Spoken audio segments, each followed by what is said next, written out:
ජීවිතේ පේන තෙක් මානයක එළිය තිතක්වත් නැතත් හිත දල්වගෙන ජීවිතේ දිනන්නේ කොහොමද කියලා දැනගන්න ඕන නම් මේක තමයි අහන්න ඕන කතාව. 1929 ඉඳන් 1939 වෙනකම් ලෝකේ ඇති වෙනවා මිනිස්සුන්ට දරා ගන්න බැරි ආර්ථික අවපාතයක්. මෙන්න මේ කාලේ ස්ටැන්ෆර්ඩ් යුනිවර්සිටි එකට එනවා කොල්ලෝ දෙන්නෙක්. එක්කෙනෙක්ගේ නම ඩේවිඩ්, අනිත් එක්කෙනාගේ නම විලියම්. මේ දෙන්නට ඕන වෙන්නේ ඉගෙනගෙන ලොකු රස්සාවක් කරන්න. හැබැයි මේගොල්ලන්ට හම්බ වෙනවා හොඳ ප්‍රොෆෙසර් කෙනෙක්, ෆෙඩරික් ටර්මන් කියලා.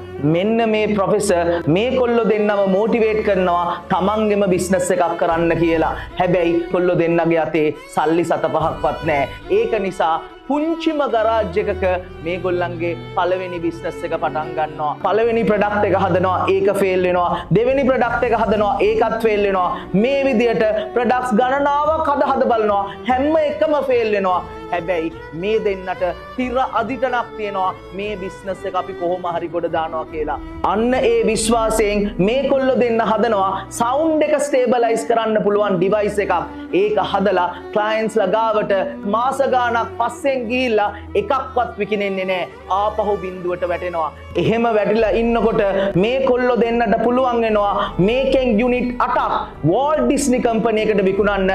මේ විදිහට යුනිට් 8ක් විකුණලා පටන් ගන්න මේ ගමන මේ වෙද්දී බිලියන 55ක රෙවෙනියු එකක් හොයන ලෝකේ දැවැන්ත කම්පැනියක් බවට පත් කරනවා. පුතා මේ කම්පැනිය තමයි අද ලෝකේ දෙවෙනියට විශාලම කම්පියුටර් හදන කම්පැනිය HP.